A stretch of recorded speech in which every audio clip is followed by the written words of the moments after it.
You're watching WRBL News 3 Night Watch. The South is the birthplace of the civil rights movement, and the fight for equal rights played out right here in Columbus nearly 60 years ago. News 3's Kinsey Beach joins us now to highlight the impact young activists had on working towards desegregation. Kinsey. Teresa, educators across the Chattahoochee Valley are focusing on our youth this Black History Month. The civil rights movement initiated a shift in society, a shift towards equality. In the summer of 1961, Columbus youth stood up to fight against segregation. The Columbus History Museum's newest exhibit, Journey Towards Justice, which focuses on the civil rights movement and highlights key events that happened right here in the Fountain City. In honor of Black History Month, the museum hosted close to 550 students from across the Chattahoochee Valley in a roundtable discussion via Zoom. The panel included 4 different former youth activists. Students heard firsthand what it was like to walk the streets of Columbus back in 1961. One of the panelists, Bunky McClung Clark, was as young as 15. We were your age at that time, trying to identify with what in the world was going on. When I left Columbus and Spencer High School, Spencer was still segregated. So we were all Black. We felt good together. We felt bad together. Our teachers helped us out. Clark went on to explain that youth today have more access to information when it comes to education regarding social injustice.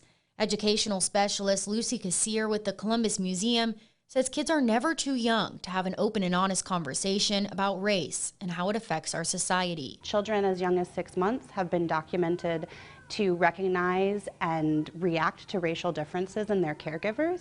So we need to address that head on. State learning standards in Georgia look at the civil rights movement on a national scale, as well as statewide and regional events. But teachers here in Muskogee County are focused on including Columbus's role in the civil rights movement. To see the light bulb kind of go off with certain students when they learn, like, wait, what? That happened? Especially in Columbus. There's so many different things that's happened in Columbus that's never really been highlighted. This roundtable gave students the opportunity to see how youth stepped up to impact change in our society. Columbus born and raised Reverend Rudy Allen Sr. was 24 years old in the summer of 1961 when he organized bus protests to desegregate the Columbus city buses. We thought that was really important for them to understand that, you know, there wasn't just Rosa Parks in Montgomery protesting bus segregation. There were people here bravely doing the same thing as well. Educators say they take their responsibility seriously. If you don't educate the youth, it pretty much gets lost. And when you lose sight of something in history, you kind of make the same mistakes.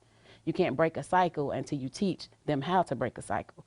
Fort Middle School Teacher of the Year, Yasmin Myers, wants the youth to understand that they're never too young to make an impact on society. I love my students to be able to learn about their past. And my students are always interested in what has happened before them. And so them being able to learn, particularly Black history, they're able to change the future. I teach a lot of students who are African American, so them being able to understand and learn from the past, they can shape the future. Cassier says the exhibit is just a starting point in the conversation. I think it's really important for parents to continue to educate themselves on these topics. There are resources available online specifically with strategies and ideas for how to talk about these things with your children. Learning is a lifelong process, and whether you are in 3rd grade or whether you are retired, there's always new things for us to learn. We just have to seek out those opportunities. Teresa, these educators want students to know that their voice and their actions have power in their communities and that they're not too young to be involved and create change. Back to you.